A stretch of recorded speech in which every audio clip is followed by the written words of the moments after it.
Do you like the poochie I'm wearing?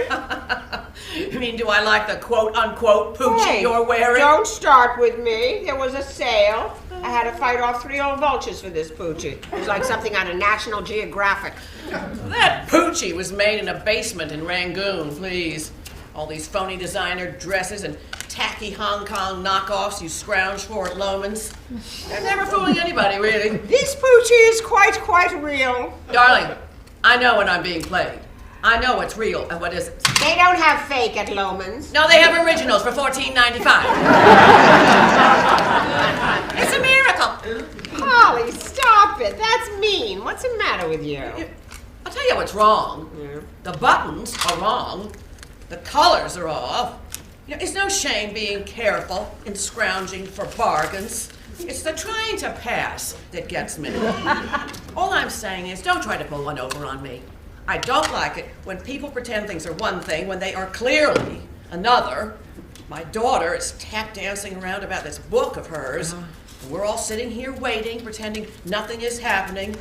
Oh, I could take it out of her goddamn bag, but I'm not sneaking around pilfering. If I were to sneak it, which is something you would do, then that would put me on the defensive, and the discussion would become about that instead of the thing itself. So, no. We can play that game. Oh, I can wait. But let's not pretend those are real buttons. You know, I'm gonna have to learn how to deal with you now that I'm sober. Because if I were drinking, that train of thought would make perfect sense. But sober, what you just said is totally incomprehensible. Before she died, Helen Bloom quit my book club, you know. I know all about it, and it wasn't a book club, it was a vast right-wing conspiracy. See, your politics offend normal people. You goad people with them. I like to spar. That's what Attila the Hun said. That's why you two are so isolated around here. Your only social life is with the blue-hair Republican crowd. Jesus, all those fundraisers you do or go to, those hopeless squares. You used to be so with it when we were kids. Zilda, I love those fundraisers. I believe in them. I believe in that crowd. Those are my people. They still have a stake in upholding the entrepreneurial American spirit. I'm still a Texas girl, Zilda, and so are you.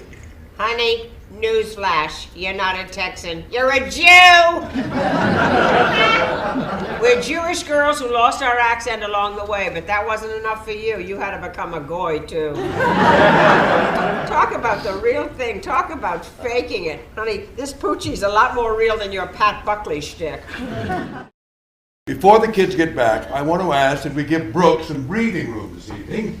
Palm Springs should be a refuge where she wants to come when life in New York gets unbearable for her. Palm Springs isn't a refuge, it's King Tut's tomb. Old town is filled with mummies with tans. I don't want confrontations. It's the first time she's been here in 6 years, and I want her to come back here often and easily to feel safe here. Lyman thinks I'm too stark with her. Actually, Lyman thinks his wife doesn't take well to constructive criticism, is what Lyman thinks. Well, I think the only way to get someone not to be an invalid is to refuse to treat them as such. And there you have it, folks, the entire GOP platform in a nutshell. Okay, here. 2 copies. Freshly printed. I know you've been waiting.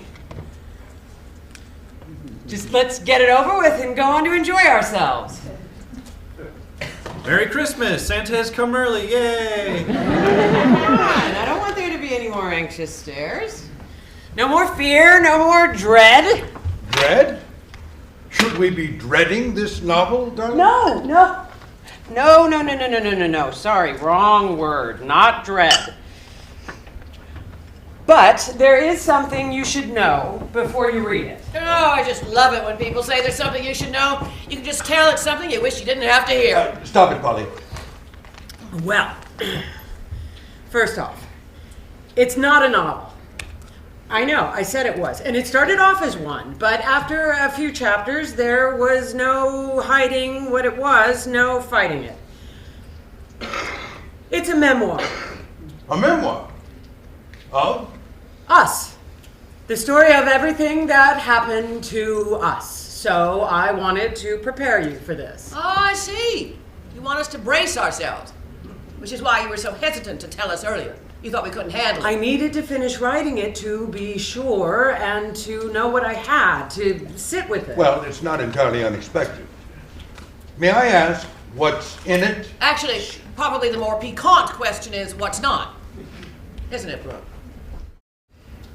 I never wrote my memoir because it would have hurt our friends. How hard it was. After Henry was implicated the way he was, they all vanished. And your mother refused to accept it. She circled the wagons around me, born out of thinking I'm easily bruised. I'm not easily bruised. But your mother refused to let them off the hook. She's the only woman I know to have faced down Nancy Reagan, Betsy Bloomingdale, and Mrs. Annenberg at the same lunch and reduced them all to tears. Tears of shame for their unconscionable behavior, as if I had placed that bomb. Well, she reminded them all of who we really were and of their obligation to honor loyal friends. Well, Nancy went over to Ronnie, sat him down. They had a dinner for us at the LA Country Club, and everyone came out. Yes. Now they were our friends again. And by the time Ronnie was president, they made me ambassador.